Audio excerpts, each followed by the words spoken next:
മുതിർന്ന മാധ്യമ പ്രവർത്തകനും എഴുത്തുകാരനുമായ TJS ജോർജ് അന്തരിച്ചു. 97 വയസ്സായിരുന്നു.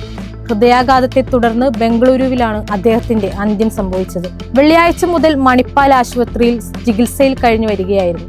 രാജ്യം പത്മഭൂഷൺ നൽകി ആദരിച്ച മാധ്യമ കുലപതിയാണ് TJS ജോർജ്. പത്തനംതിട്ട ജില്ലയിൽ തുമ്പമൺ സ്വദേശിയാണ്. മുംബൈയിൽ ഫ്രീ പ്രസ് ജേർണലിൽ നിന്നാണ് TJS ജോർജിന്റെ മാധ്യമപ്രവർത്തന ജീവിതം ആരംഭിക്കുന്നത്. പിന്നീട് international press institute, the searchlight, far eastern economic review, Asia week എന്നിവയിലും പ്രവർത്തിച്ചു.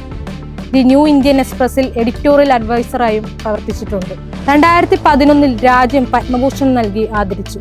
കേരള സർക്കാർ പത്രപ്രവർത്തന മേഖലയിൽ നൽകുന്ന ഏറ്റവും വലിയ പുരസ്കാരമായ സ്വദേശാഭിമാനി കേസരി പുരസ്കാരം 2019 അദ്ദേഹത്തിന് ലഭിച്ചു. അമ്മു ജോർജാണ് ഭാര്യ. പ്രശസ്ത എഴുത്തുകാരൻ ജി തയ്യലും ഷേബ തയ്യലും മക്കളാണ്.